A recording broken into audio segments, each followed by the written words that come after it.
Hello everybody, my name is Sheila or SL Reads, and this is my summer book haul. The summer was a very good season for getting books. I got quite a few. My birthday's in June, and so I got a lot of books for that. I bought myself some books, graduation books, lots of stuff. So I have a lot of books to show you. I'll try and hold up in front of the camera, but we'll see how this goes. So this is one of the stacks of books. You can't really see the bottom one, but you'll see it in the video soon. Oh my god. And these were two very special gifts that I got for my birthday from my parents. Here's a smaller stack of books because the books started falling over. And then here are some more books. I got a lot. I'm going to give a brief synopsis about what most of these books are about. Some of them I've read already, some of them I knew what they were about before I even got them, and some of them were gifts that I really don't know anything about, and I'm really excited to read them at some point. So firstly, 3 books that I bought for myself at Half Price Books, which is the best place to get Nancy Drew in my opinion, were obviously 3 Nancy Drew books. I got 13 through 15, so The Mystery of the Ivory Charm, The Whispering Statue, and The Haunted Bridge. I really love Nancy Drew, and even though the story is not the most difficult of things to understand, it's just like it's very easy to read these, it's easy to get out of a reading slump with them, and I'm trying to read them in order, which is why I have these, and I'm hoping to get to the 15th one soon and then buy some more, because I love them. As you can see, this is the 20th anniversary edition of Harry Potter and the Philosopher's Stone.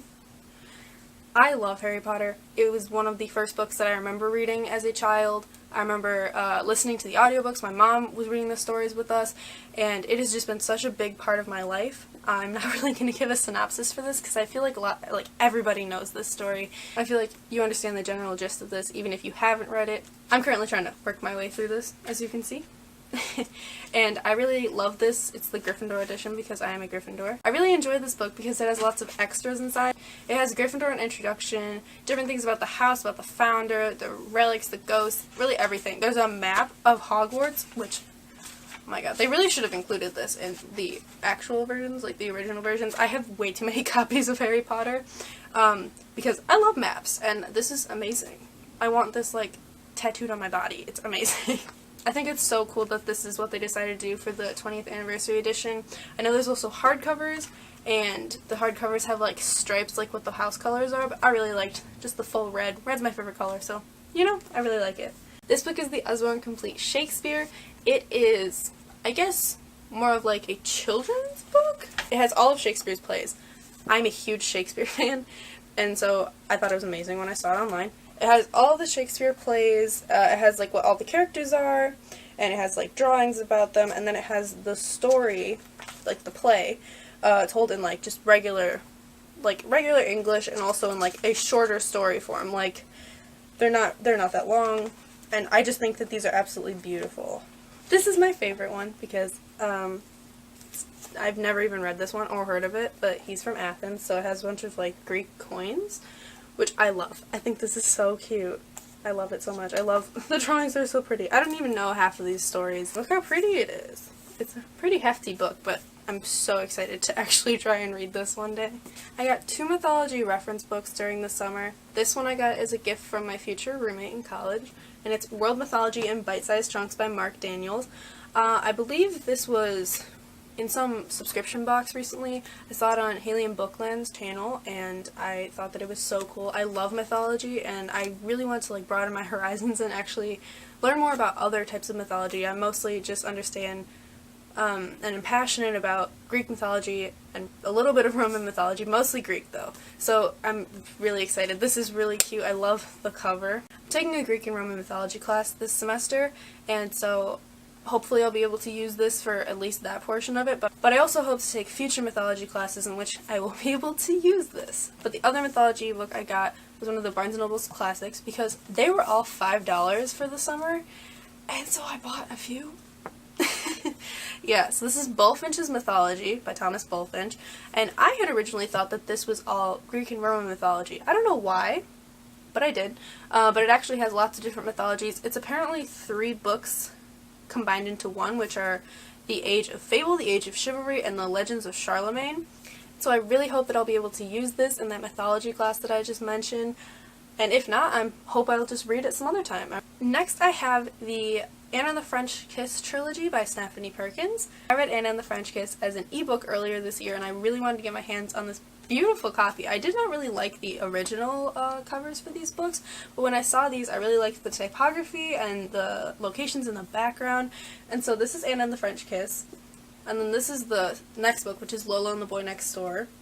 And this is Isla and the Happily Ever After. I have not read this one yet, but I did read this one right after I got it, and I really enjoyed it. Was a little concerned about where Lola's life was going, but then she figured it out. That's the one thing about this book, as compared to the other two, is it tells you who she's gonna end up with on the front cover. Spoiler alert, it's this guy. For those of you who don't know, I know that Anna and the French Kiss is a popular series and it's a popular book. I've seen it in a lot of people's booktubes, and also I just feel like a lot of people have read it. This book, as you can tell from the title, is about a girl named Anna. She goes to Paris to go to a boarding school for American students, and when she's there, she wants to experience all of Paris, even though she doesn't speak any French at all. She loves movies, and she really wants to go into the film industry when she gets out of school, because this is a boarding high school. She makes lots of friends, one of which is named St. Clair, and she starts falling for him, and it's very hard because he does have a girlfriend at the time, and she has lots of feelings for this one guy that she left back in Atlanta, who worked at the movie theater that she worked at. So what I saw this as was kind of like a coming of age story. It's like you're in this completely different environment without anybody that you really know, and you have to pretty much figure everything out on your own. Now that this is very important, since I'm going to college and I'm hoping to meet a lot of friends and figure out really where I want my life to go. I just really enjoyed this book. The next book is set in San Francisco. This has some gay representation because the main character, Lola's parents, are some gay dudes. They're very nice. I love them. She's really interested in fashion design. She wears all these really cool outfits and these really cool wigs. I feel like in high school sometimes you're trying to figure out who you want to become, but Lola really knows like who she wants to be and who she is. The big issue with her family and also with her friends is that she is dating a guy who is 22 and she is 17. His name is Max. He's a pretty nice guy. But she's always had feelings for this one guy named Cricket Bell who used to live next door to her. This is the third and final book, which, as I mentioned, I have not read. It is Isla and the Happily Ever After. The one interesting thing about all these books is that the characters from these books make an appearance in the different stories. In Lola and the Boy Next Door, she works in a movie theater, and guess who works there? Anna! And so, I've heard that the characters from Anna and the French Kiss and Lola and the Boy Next Door make an appearance in this, because this book is again set back at the boarding school in Paris. You meet Isla for like a tiny little second in Anna and the French Kiss, but they don't really go into who she is. So this one, as I said, I have not read, but I know that it has Isla, who is described as a hopeless romantic, who has a lot of feelings for one of the characters that we met in Anna and the French Kiss, whose name is Josh. It finally seems like things are going right, that she might end up with Josh, but then there's a lot of drama that happens, family drama, and also the fact that at the end of the school year, because they're both seniors, they will be both going different places. They'll be going to college, and it will just be very different. I feel like this is a very good trilogy because they really meet up in small ways, but the overall message is the same, that you're young, that you have a lot to learn, but also that you can be this individual person, and you can be in love, and that's really an important part of yourself. This book I am super excited for. It's Murder on the Orient Express by Agatha Christie, and the reason I picked up this book, as some of you may know, there's a movie being made about this, and it looks so good. I watched the trailer like 6 times as soon as I saw it the first time, and it looks really exciting. This is in the series, which I'm going to pronounce wrong, the Hercule Poirot mysteries? I don't know. There's a lot of them, as you can see on the back. This is all of them. There's so many. And so this is about a murder on the Orient Express, and I've heard that when people are reading this, they really do not know who actually committed the murder. I think that's really interesting because I really want to not have any idea who it is, have all these theories. I feel like the only mysteries that I've really read or watched have been Nancy Drew and Scooby-Doo, so those are pretty basic. So I'm really excited to read this. I've heard lots of people who really like Agatha Christie. I've always wanted to pick up an Agatha Christie book, but I thought I was going to pick up a different one, which I cannot remember the name of right now, but I'm really excited to read this and then watch the movie. I think I'm going to read this in October because, like, it's a murder. Maybe it'll be scary. I need to get my Halloween on. Another book that I bought because it was recently adapted is American Gods by Neil Gaiman. I just learned that Neil Gaiman wrote Coraline, which was a terrifying movie for young Sheila. So maybe this one will be scary. This one is definitely a more adult book than Coraline. I don't know if that was written for children or not. I don't know, I was very scared when I watched it. I was like, I don't want to watch Coraline, and all my friends were like, yes, but we're watching it, so, you know. as you saw before with the other 2 mythology books I got, this one also features gods, but this time they're American gods. The protagonist is Shadow. He's been in jail for a while, and he just finds out right before he gets released from jail, his wife dies. Like, that sucks. Like, he was definitely looking forward to seeing her, and then she died. His best friend also died, so rip. Since that completely changes the way that his life is going, he decides to accept the offer of a mysterious man named Mr. Wednesday, who I believe turns out to be a god. And so he ends up working as like a bodyguard and a driver and pretty much anything that Mr. Wednesday needs. It's a lot more interesting and dangerous than he actually thought it was going to be. I've seen like snippets of the show, like GIFs and everything, and I don't know, it looks so good. By the way, the main character, Shadow, is played by Ricky Whittle, so I'm very excited to see him in this. So I'm definitely gonna read this first and then watch it because I don't have a Starz subscription, so I gotta figure that out. Hopefully it will be added to like Netflix or something, or Hulu, or something that's more accessible to me than Starz, because it looks really cool. And also, I think this is a series, and also he has lots of other books anyways, so hopefully I'll like this and then read more by Neil Gaiman. I recently picked this book up for myself. It's Bloodlines by Rochelle Mead.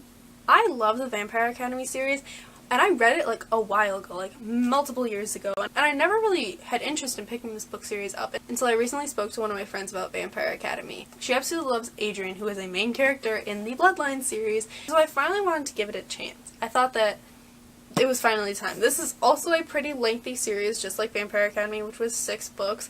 The only thing I'm nervous about is that I picked up Rochelle Mead's book, The Glittering Court, and I really did not like it. Like, I did not finish it. I stopped reading it probably like 50 pages in, or maybe even under 50 pages in. I didn't really like that, but I feel like since this is like a spin-off of a series that I really did enjoy, that I will really like it. I know I keep saying that about like all the books, like I'm really excited, but like I love books.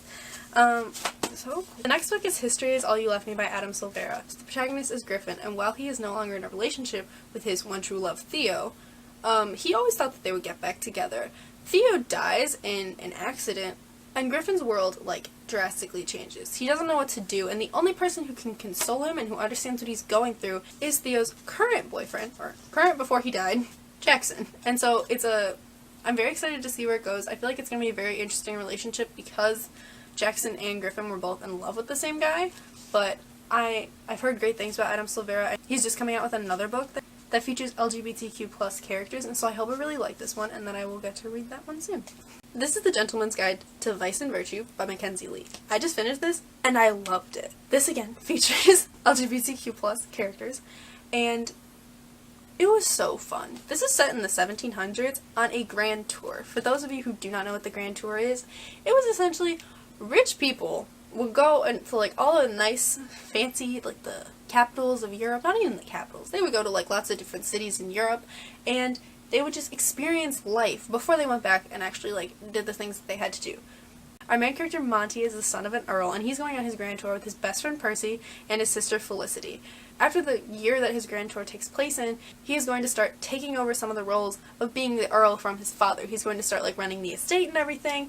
So he really wants his life to go out with a bang. He is a party animal. He's a bisexual character, so he is definitely interested in the men and women of Europe. And so that's what he thinks it's going to be like.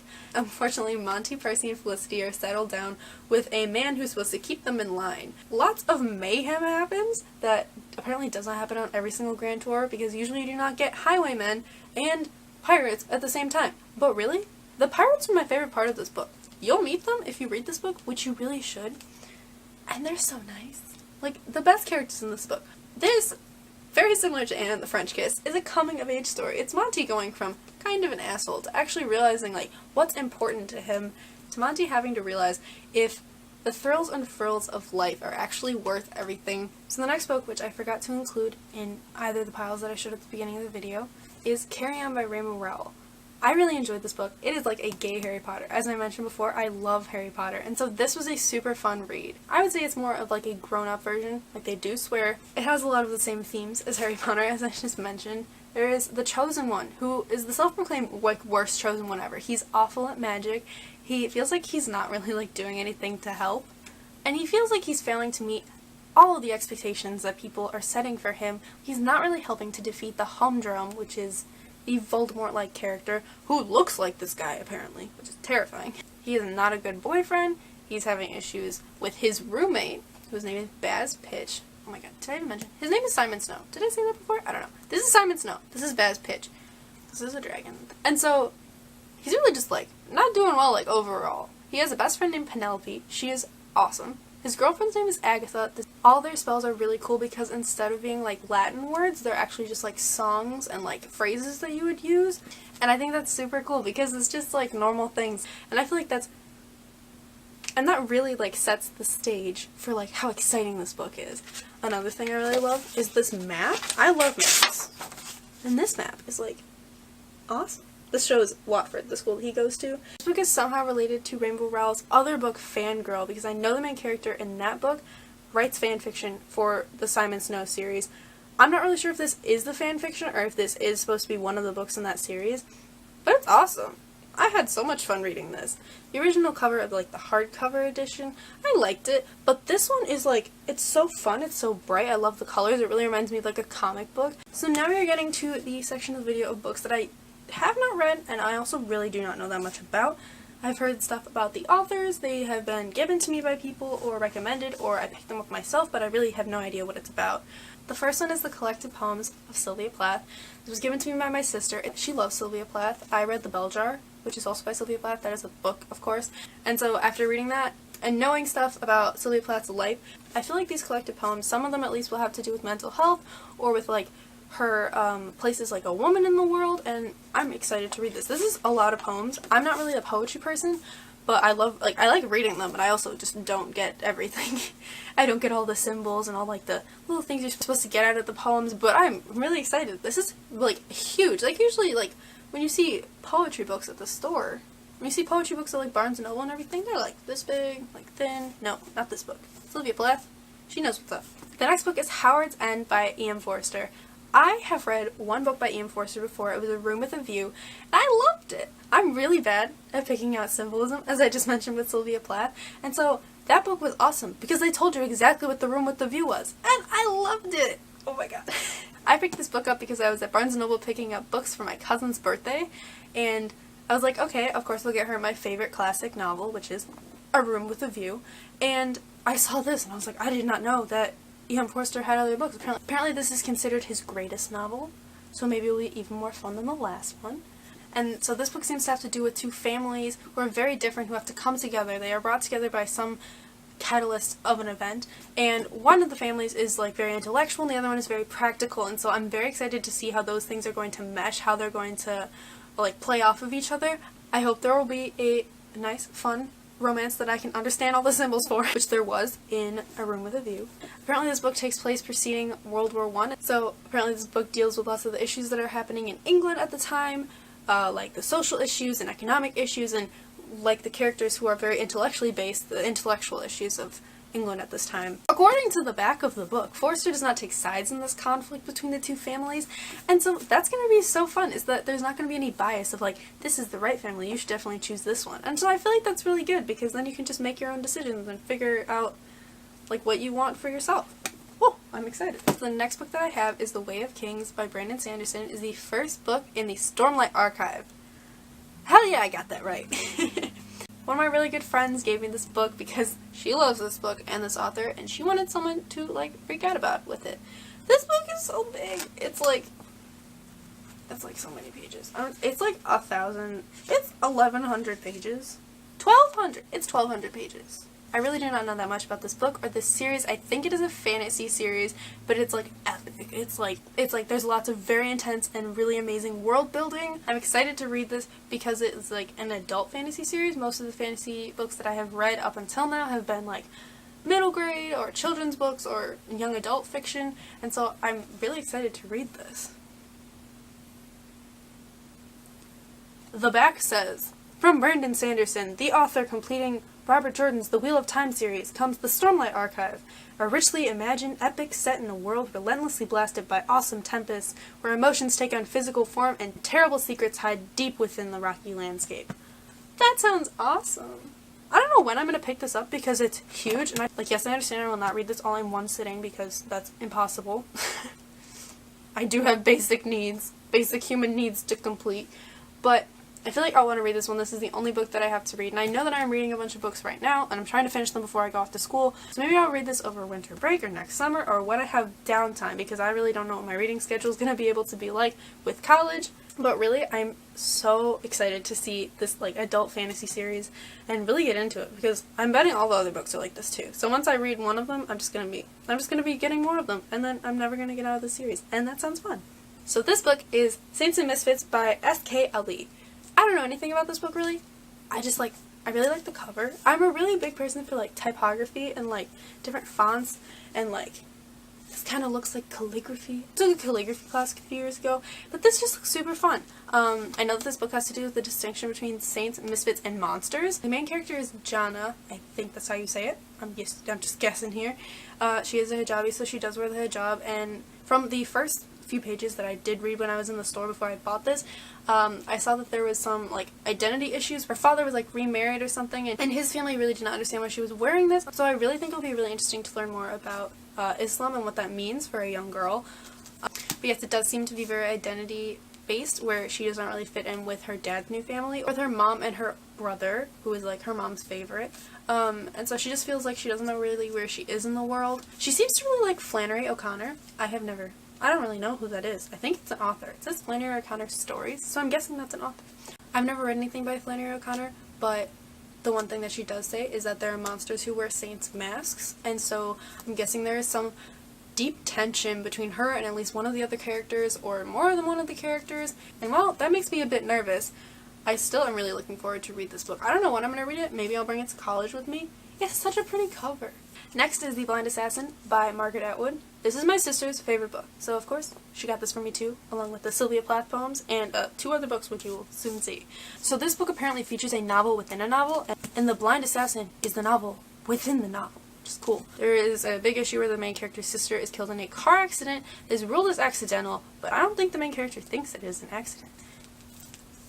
Ooh. So this is taking place right after the end of World War II, which is going to be a super interesting time. I read a lot of like current stuff or like fantasy, which is always like really far in the back, and so reading stuff in the past century is definitely going to be interesting.